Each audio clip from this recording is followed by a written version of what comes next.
एक छोटे से कस्बे में आयशा नाम की लड़की रहती थी। वह पढ़ाई में बहुत अच्छी थी, लेकिन अक्सर सोचती थी कि पर्दा क्यों जरूरी है। क्या सिर्फ कपड़ों से इंसान की इज्जत छुप सकती है। एक दिन उसकी मां ने उसे बाजार भेजा। रास्ते में आयशा ने देखा कि कुछ लोग एक कीमती मोती को कागज में लपेटकर बेच रहे हैं। वह मोती मिट्टी में भी गिर जाए तो उसकी चमक बनी रहती है। फिर आयशा ने देखा कि कुछ लोग फल खुले में बेच रहे थे, जिन पर मक्खियां बैठ रही थीं। वही फल कोई लेना नहीं चाहता था। घर आकर आयशा ने मां से पूछा, अम्मी, ये मोती तो कितने अच्छे से सुरक्षित रखे जाते हैं, लेकिन खुले फल कोई लेना भी नहीं चाहता। क्यों?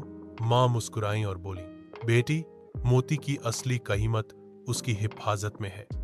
अगर उसे खुले में रख दिया जाए तो कोई भी उसे खराब कर देगा।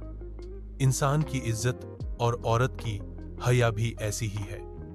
अल्लाह ने हमें हिजाब और पर्दा इसलिए दिया है ताकि हम अपनी कीमत, अपनी हिफाजत और अपनी पहचान बचा सकें। आयशा ने गहरी सांस ली और कहा, अब समझ में आया अम्मी, पर्दा मजबूरी नहीं बल्कि हमारी हिफाजत और इज्जत है।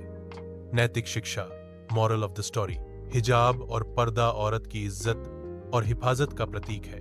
जैसे मोती की कीमत उसकी हिफाजत में है, वैसे ही औरत की असली कीमत उसकी हया और पर्दे में है। पर्दा बोझ नहीं बल्कि अल्लाह की रहमत है। आयशा ने गहरी सांस ली और कहा, अब समझ में आया अम्मी, पर्दा मजबूरी नहीं बल्कि हमारी हिफाजत और इज्जत है। नैतिक शिक्षा, मॉरल ऑफ द स्टोरी।